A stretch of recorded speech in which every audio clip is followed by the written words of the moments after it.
All right. The first thing we're going to talk about when we get into the probability, um, just overarching topic, which is a very tough thing to teach, is the difference between probability and statistics. Now, I have these two pictures here, not to show you how amazing I am at drawing, just off the cuff, but because I want you to see what is actually what's actually happening when you work with probability versus working with statistics. So the best explanation I've ever heard for this is probability is when you have an animal, in this case, you have a bear.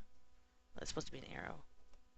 You have a bear, and you want to be able to know where it's going to go, what it's going to eat, how much it weighs, its size, blah, blah, blah. All the characteristics of a bear that you can think of. Well, you've got this bear. You can measure the paws to measure the size. You can measure the height. You can weigh it. You can observe its behavior. You can actually determine what it eats. Given this basic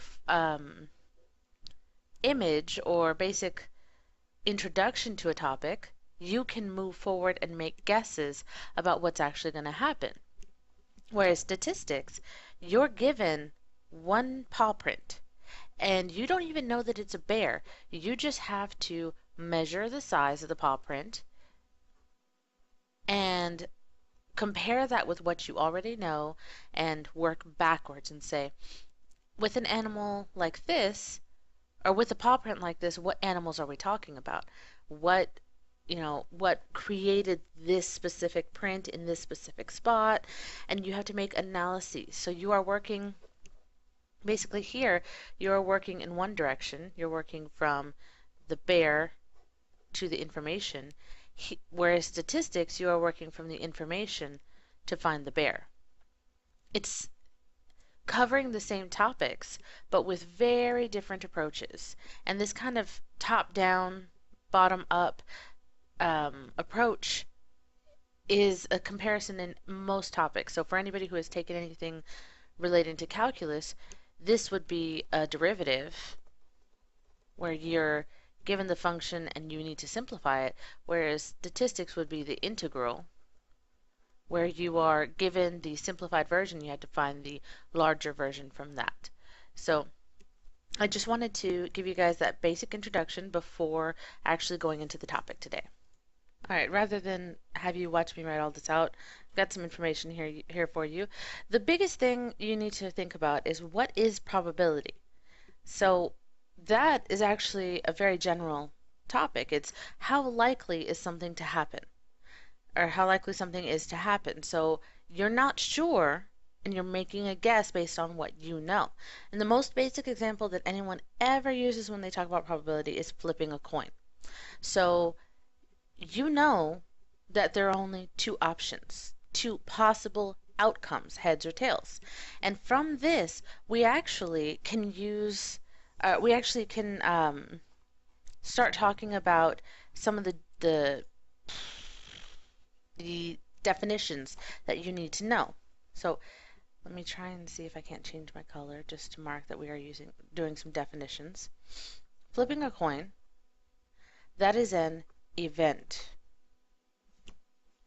And you need to know, or I mean, you could, yeah, that's an event. No, that's an experiment. Sorry.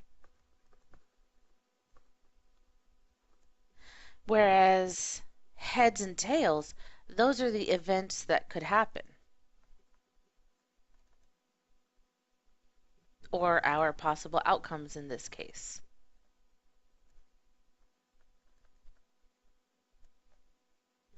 And in more complicated scenarios, your event can actually be more than one outcome, which we'll talk about later. Now, these two options, everything that possibly happened, all your possible branches of results from this experiment, those are our sample space.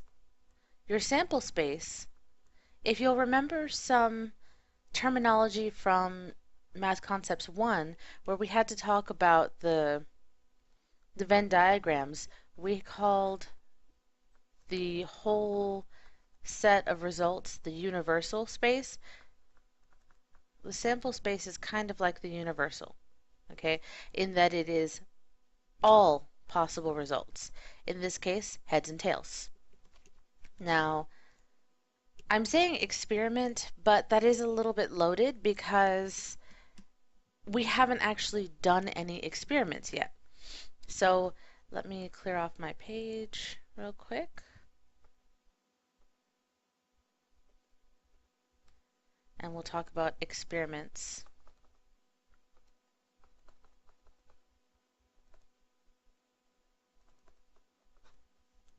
Versus theory. So I talk about flipping a coin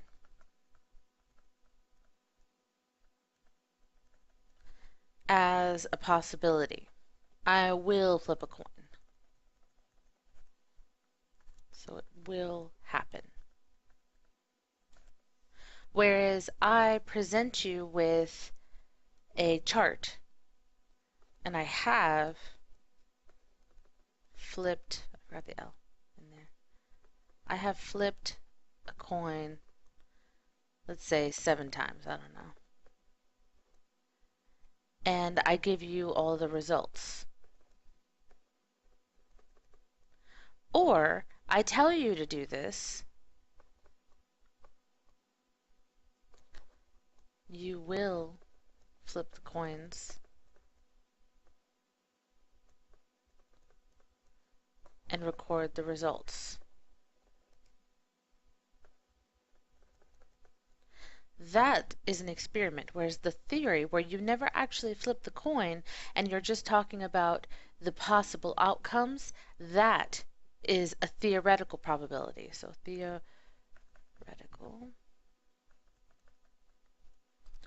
probability. Unless we actually do experiments in this class, everything we're doing is theoretical, or it's noted in a chart somewhere. And that actually takes me to probability. Sorry, takes me to a little notice. In your Blackboard activities, there is an M&M probability chart, and you can actually consider some very basic activities that maybe you may have done when you were in 7th or 8th grade and you were first learning about probability. It'd be valuable to look at. And then I have a link under Blackboard as well. This is from 9.1 Spinner Statistics. And let's see, let's skip the intro. This can actually give you some problems to practice with other basic probabilities. That's just, I wanted to mention that while we're talking about these two because, you know, it's just something that you might want to keep in mind whenever you're looking for some things to practice. Okay, let me pause the video really quickly for something. I've got an experiment here, and let's just talk about what we've learned so far. You have a slip of paper drawn from a jar with 12 slips of paper, each with a different month of the year. So the first thing we want to consider is the sample space. You know, what are my possible outcomes? What are all of my possible outcomes? And if each has a different month of the year, well, first of all, it says 12 slips of paper. So I know I'm going to have 1, 2, 3, 4, 5, 6, 7, 8, 9, 10, 11, 12 months. That's in my way. I can't get that to get out of the way, sorry. I'll put the 12 over here. So the reason I did that is because I know there are 12 slips of paper. I don't want to forget one, and my sample space needs all 12. It needs to be all of my outcomes. So I'm just going to write them in. January, February, March, April, May, June.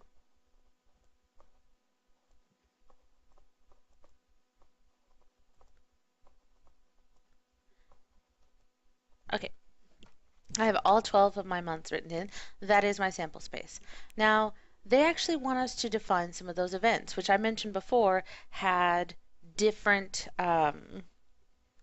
different possibilities that could be combinations of your sample space. So event A is the months beginning with J.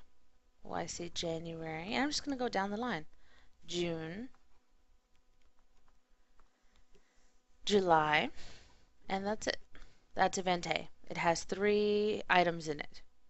So if I wanted to remember the set notation from before, meaning what we did in Math Concepts 1, when we talked about sets. Ooh, that one's ugly. Anyway, so I have 3 months there. So the cardinal number of A, if you'll remember, is 3. That's just a little refresher. Event B, I'm sorry, let me silence my phone. I can't believe it's going off so much. I usually get nothing for ever. Okay, sorry about that. And then event B, months with only a 4-letter name. Well, I made it a little bit harder on myself because I only wrote the abbreviated versions, but I know January will continue. February, March has 5, 5, 3. June works here. July works. Too long, too long. Yep, June and July are it. So B is the set of June and July. The cardinal number of B, for anybody who doesn't remember, is 2. Let's pause this real quick. So I'm going to pause it, and then when I unpause, it's going to be a cleared screen, so you might want to pause the video and write down anything you want. A topic that we need to cover is equally likely. So I want you to look at all, let's see, I have 1 example here, 2, 3, 4, 5, and 6. And I want you to look at what these 6 examples have. Number 1, 2 are spinners, 3 and 4 are dice, number 5 is a pack of playing cards, and 6 is a jar with a bunch of marbles in it. And I want you to consider which one of these looks like all of the possibilities are equally likely. Which ones? There are multiple. And I'm going to pause the video. I'm going to make a note of which ones are, and then hopefully you'll be able to guess without me giving you a definition. All right. 1, 3, and 5 are equally likely options for the results that you could possibly get. 1, these are supposed to be evenly spaced. 3, this has 3 possible A choices and 3 possible B choices. Here, this one, I'm sorry, 5, a pack of playing cards that is 4 equal colors, I'm sorry, equal suits, 2 equal colors, and then all of the options within, those are equal as well. So there are 4 ones, I'm sorry, not ones, 4 aces, 4 twos, so on and so forth. Whereas number 2, number 1 has an overwhelmingly large chance of, overwhelmingly large section of the spinner, whereas 6 and 5, those are half of 4 and I think an eighth of 3. It was cut in half each time, so definitely not equal for any of these options except for 6 and 5. Those are the closest. Number 4, I had 1, 2, 3, 5 all had 1 possibility, but 4 had 2. And then number 6, hopefully you caught that the green, there are 4 of those, whereas there are only 3 of every other color. Video.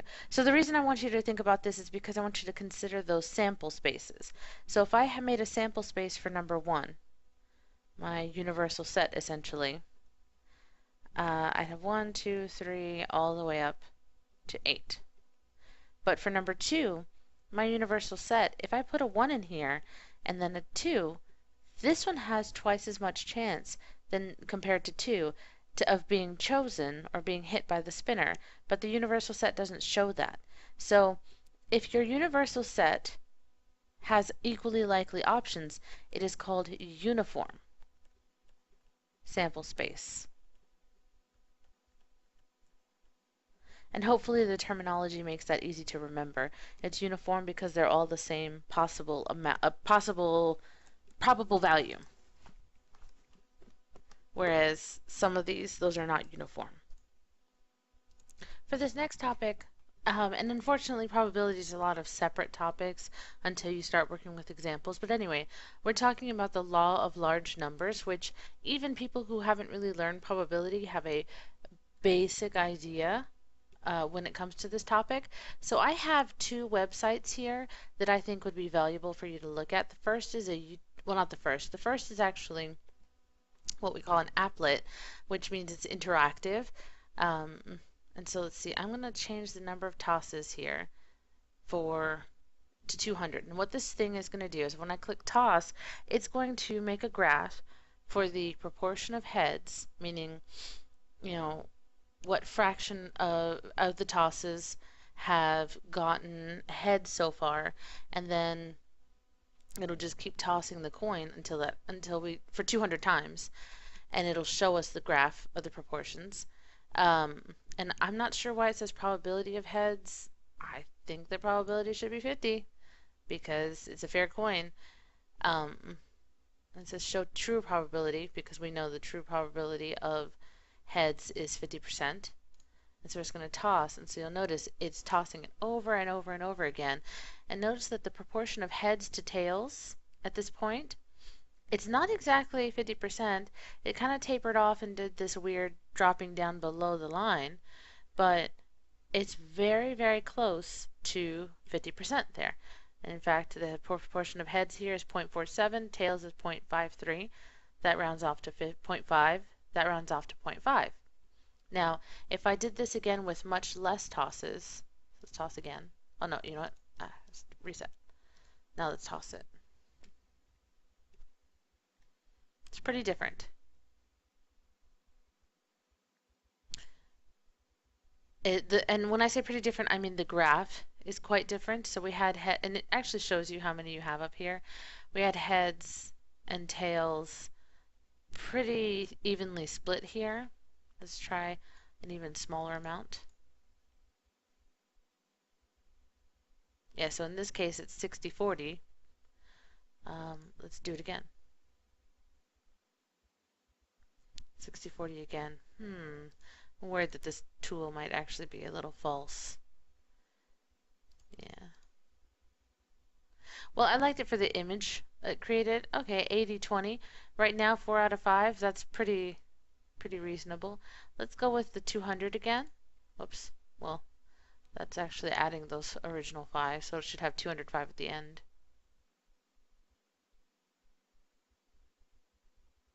That looks pretty close. That's pretty exact. And in this case, it's almost, I mean, you can see the graph just sticking really closely to that theoretical, that true probability. Let me reset it and do it again. And again, even though it starts off at different numbers, it averages out to be about the same here. To be about the same as the theoretical probability. And so if this doesn't really make a ton of sense, then I recommend you take this website and go watch the video. It breaks it down in a really great way, and I know you're already watching a video from me, but I really like the way that he has it. He has it set up. So the law of large numbers is a, a theory that's kind of tossed out just in layman terms a lot, which means people will say something to the effect of the more tosses you do, the closer it gets to 50%. And so people might think that if I've done, let's say I'm gambling at a very weird casino that lets you do coin flips. And so I've gone to the casino and I've gotten tails, tails, tails, tails, tails, tails, and then I'm about to flip again.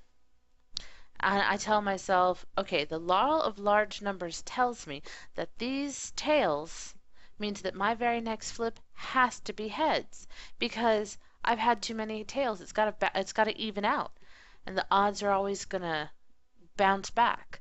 And so I'm going to say that it's heads. But then I go and flip the coin, and it's still tails, and I've lost all my money. The problem, this is called and the YouTube video mentions this. This is called the gambler's fallacy. And what it means is that you can't, just because you know the probability of the events before, does not change the probability of the upcoming event. You and it's a hard concept to understand because we talk about conditional probabilities too. But you have these experimental trials, but for this very next flip, it's as if none of them existed because just because I got tails before doesn't change the way that coin will flip. And it doesn't change the fact that it can be heads, but it can also be tails equally if it's a fair coin. So it's kind of like the spinner. Where, oh, I closed the spinner actually. But that spinner that you saw before had, it had so many choices. Let's just say eight. It had eight choices. And let's say I spin and I get red. Well, my next spin, am I going to say that it can't be red because I've already gotten red before? Does this spinner have a memory to it? It doesn't actually. And so just because of your history does not mean that the next unknown will be the same way. So do not assume that just because something happens same over and over again that it suddenly will change. Nope, that's not what you need to see. That's my rubric for grading your bootstrap stuff. Here we go. Let's drag this in. So, and along those lines, let me bring up your quick thought for 9.1, which was, if you flipped a fair coin 15 times and got 15 heads, what's the probability of getting a head on the 16th toss? And then I want you to explain your answer. I've actually basically answered that for you, but I want you to consider the law of large numbers and consider the memory of the coin. Does it have a memory of those 15 tosses? Okay? Makes a difference. Now, we've talked about heads and tails. Whoops. We've talked about heads and tails as our sample space for flipping a coin. So the probability of flipping heads, well, we've already kind of said that it's 50%. But we haven't talked about where that number comes from or if there's a formula to help us understand this. And there actually is. So the probability of anything that we want, any event that we're looking for, is the number of outcomes in event A, out of the total possible outcomes. So for example, with flipping heads, let's say that A is heads. Well, we know that that is one possible outcome. And the total possible outcomes, we've already said, is our sample space of 2. So 1/2. That's where the 50% comes from. I could also write it as 0.5. And so with this basic example, we've illustrated the probability. Whoops, I reversed the R and the O, sorry. The probability of an event with equally likely outcomes. This is the type of event that's easiest to calculate because there's nothing ambiguous or no other considerations that need to come in. And it's just that formula that I gave you up here. So P of A equals the number in A, that cardinal number that I was refreshing you guys on, divided by the number of your sample space. So hopefully this is a general idea that you guys might have recognized or remembered from, like I said, 7th grade, sometimes 6th grade. Oops, I need to clear the whole screen. I'm going to clear the screen real quick. If I can. There we go. But something that you may not remember. So let's talk about the probability of flipping an arm when you're flipping a coin. Well, your sample space is heads or tails. And an arm is not in the sample space. So it's 0 out of 2. So this is something that is impossible. This is an impossible event. And it will always be P of the impossible is 0. So 0 is when it's impossible, and the probability of flipping, one side of the coin,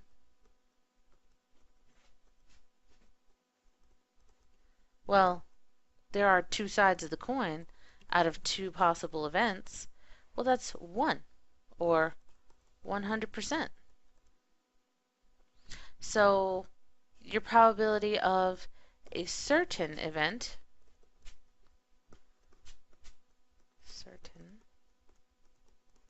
is 100% or 1. We always talk about probabilities in terms of these fractions. So we have 0% is our least to 100% our max. Oh, I'm sorry, my dog is crying in the background. I'm not sure why. And 1 is the max if you're talking in terms of just decimals. And this is percentages. And then you can also talk about it in terms of fractions, but it's still, those are still your endpoints because decimals and fractions are the same thing. Anyway, so this is the way that we talk about probabilities. And so if I ever got anyone telling me that the probability is negative 6% or I gave you 110% on an exam, it's cute and I like hearing that kind of thing, but 110% just mathematically does not exist. So when someone says that, they're being really cheesy without giving you anything extra. Okay? So let's apply this to some examples. We're going to work with a sample space of the numbers 1 through 25, and it is a uniform sample space when the numbers are chosen at random. So we're going to find the event A, or the probability of event A, such that if A is an even number is drawn. So I want to find this. Well, first thing I want to do is I want to actually find out what are my possible numbers for A. I'm writing out all of my even numbers.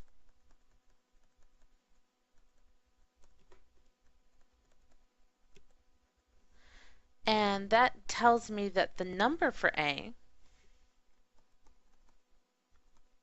is 12 because there are 12 elements in there. So the probability of A, remember, is the number of A over number of the sample space. We have 12 here, and our sample space is from 1 to 25, so we have 25 here. That's my probability. I'm done. This is a very basic calculation, but I did want you guys to see it. The next example that we would consider for this sample space is the event B, which is a number less than 10 and greater than 20. And I didn't make this up. This is one from your textbook. I don't know that there is any number. Well, not that I don't know.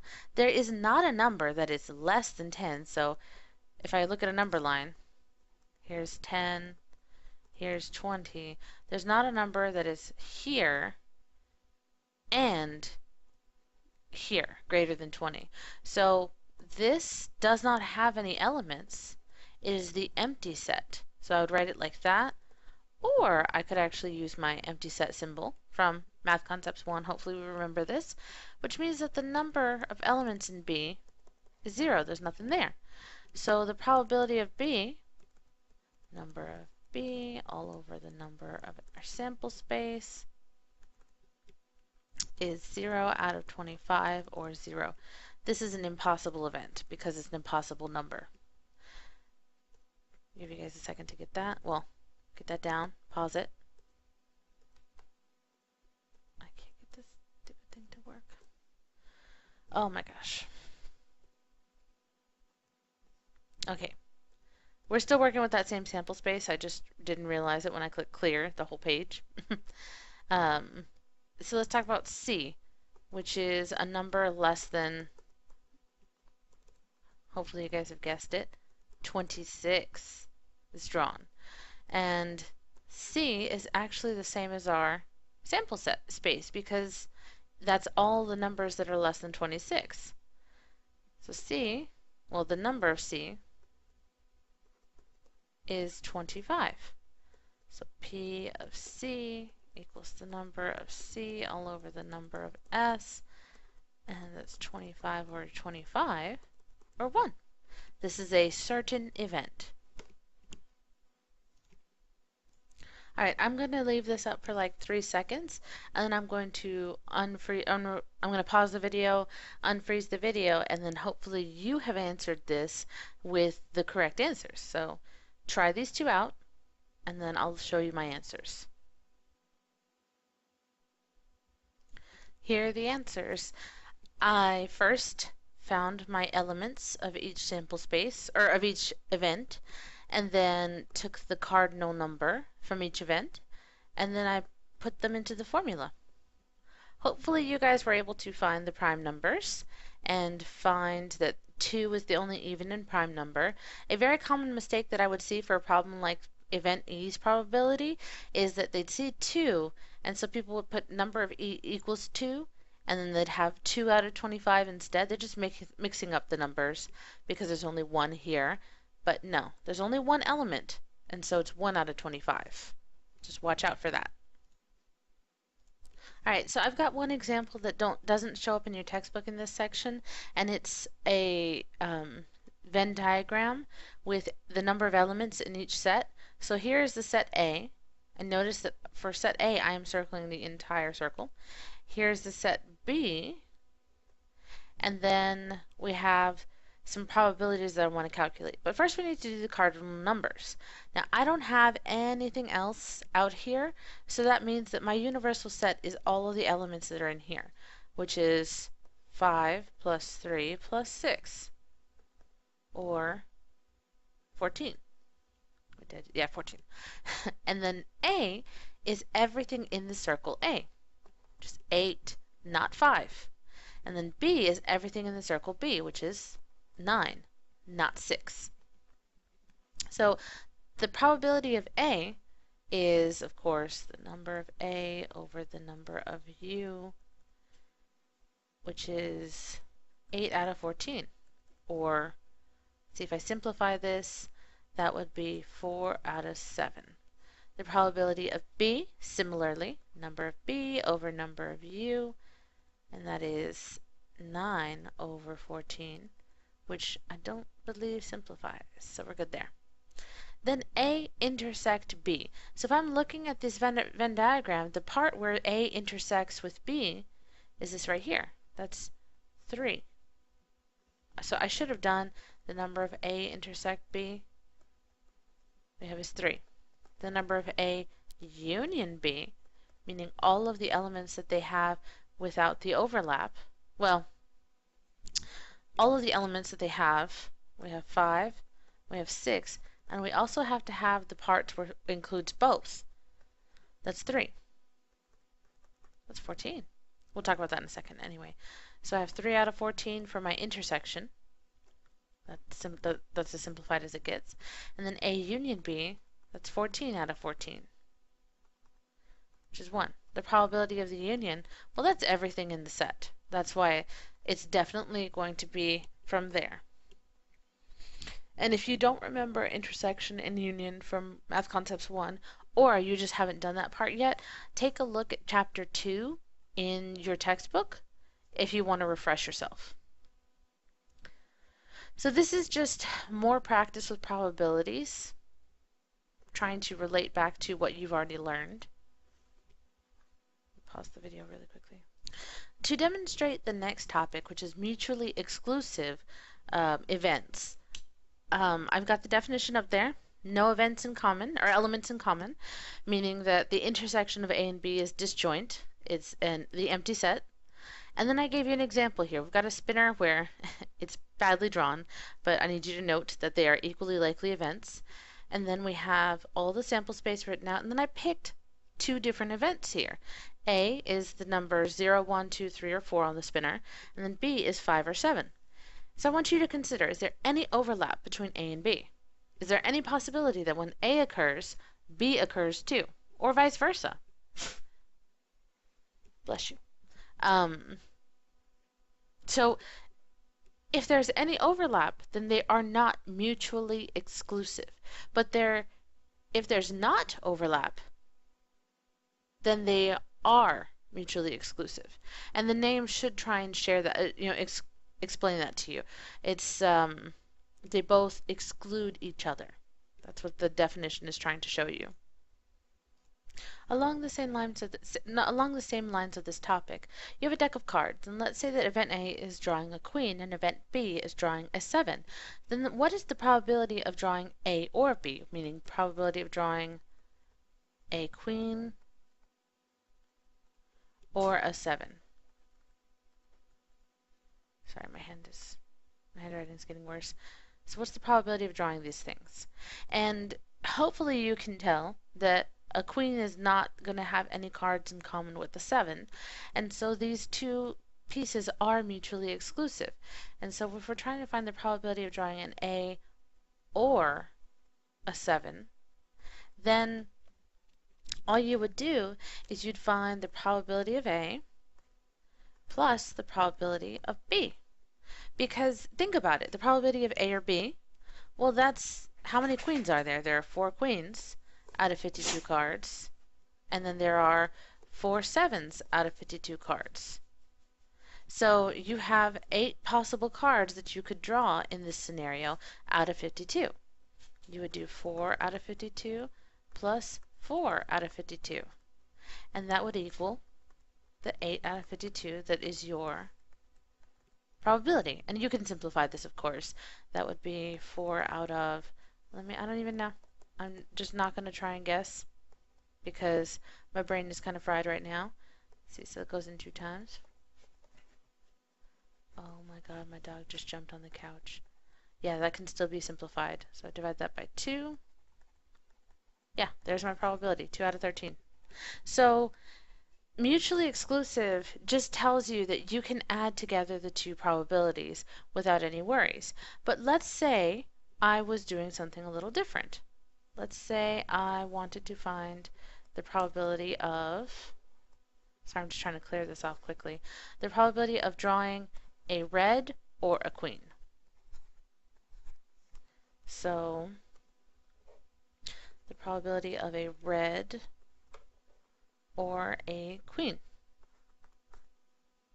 Well, how many reds are there in the deck?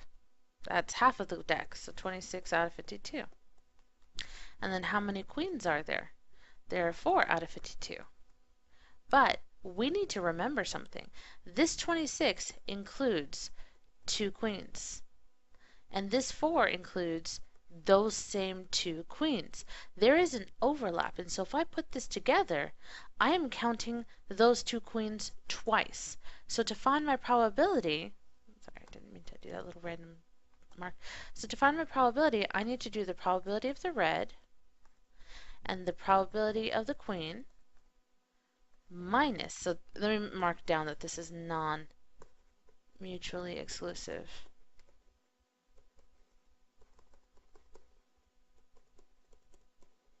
So I need to take away one of those overlaps. Now if I take it away twice, then I'm taking away those 2 queens totally, and I don't want to do that. So I'm only going to take it away 1 time. So the probability of red was 26 out of 52, and the probability of a queen was 4 out of 52, minus the overlap of 2 out of 52. Am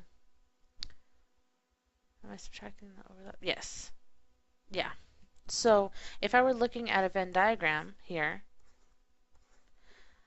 the probability of red, that is 26, and the probability of a queen, that is 4.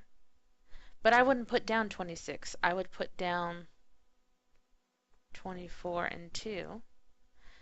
Because that's how it is split up. This is where there's both red and queen.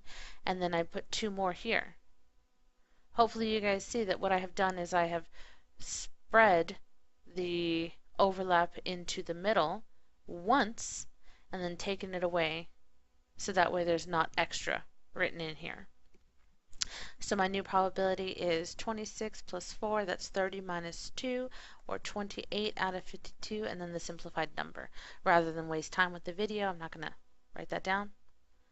That's the difference between a non-mutually exclusive and a mutually exclusive. So let me write out what we just did in a formula version. When it's mutually exclusive, we would do P of A or B, then that would equal P of A plus P of B. That's when it's mutually exclusive. When it's not mutually exclusive, then it's P of A or B would equal that probability again minus the overlap or the intersection. And that's why we teach you guys the union and the intersection in the beginning, so that way you can understand probability theory and concepts a little bit more thoroughly. Let me pause this real quick. So I would get down those formulas if I were you. I don't expect you to memorize them though. All right, the last topic I want to tell you about is complementary events, but rather than give you some definitions that use a lot of terminology, I just wanted to go through an example. So let's say that you have a dice, okay, and you have the set A, which is 2 and 4 on the dice. Well then, not A, or the complement, so this is not A, or the complement with an E instead of with an I, is everything else from your sample space. So I said, well, a dice, your sample space is 1 through 6, but I'm going to cross off what's not there, or what's already in A, and then everything else is my complement. Okay, and so the probability of A is 2 out of 6. The probability of my complement, there are 4 elements, so it's 4 out of 6. And if I add those two together, I should always get 1. So the complementary events, so the definition is that they are two mutually exclusive events whose union is or equals the sample space that is the definition of a complement or complementary events. Is two mutually exclusive events whose union is the sample space. And so if I put together, if I did the union of, I'm running out of space here, P of A union A complement, let's see, so I would have A complement is 1, then I have 2, 3, A is 4, and then 5 and 6. That's this entire sample space. So that's it. And another way to test it is what I showed you here, where when you add the two together, it equals 1. So a formula that people like to use for the complement is, let's see, how would I write that? Oh, there we go. P of A plus P of 1, or A complement, equals 1. Well, you can also write this as P of A complement, or the probability of it not happening, is 1 minus the probability. So let's say I had, let's see, what's the example that I have here? I don't like that. That's an ugly example there. Okay, yeah. So I have a golf bag, so a bag, and I have 2 red tees, 4 blue tees, whoops, that's supposed to be blue, and 5 white tees, and I want to know what is the probability, so what's the probability of not getting a red tee? Well, I can count up my total and figure that out, or I can say it's 1 minus the probability of getting a red, which is 1 minus 2 out of, let's see, that's 6, that's 11, which would be 9 out of 11. And so like I said, I could also say the probability of getting not red equals the probability of getting blue plus the probability of getting white, which would be 4 out of 11 plus 5 out of 11, which is 9 out of 11. They are both valid, but you do need to be able to understand this method using this formula. If you don't understand it, that's when you would make a note and you would ask me a question. And um, we've already talked about it, but there's your textbook likes to focus on what they call geometric models of probability. It's spinners, and we'll talk more about tree diagrams later. So hopefully this helped. It is slightly less than having the full class on it. Hopefully you have an idea of what probability is now, and next time we'll talk about multi-stage experiments. We'll talk about simulations and applications. We'll get a little more in depth with it.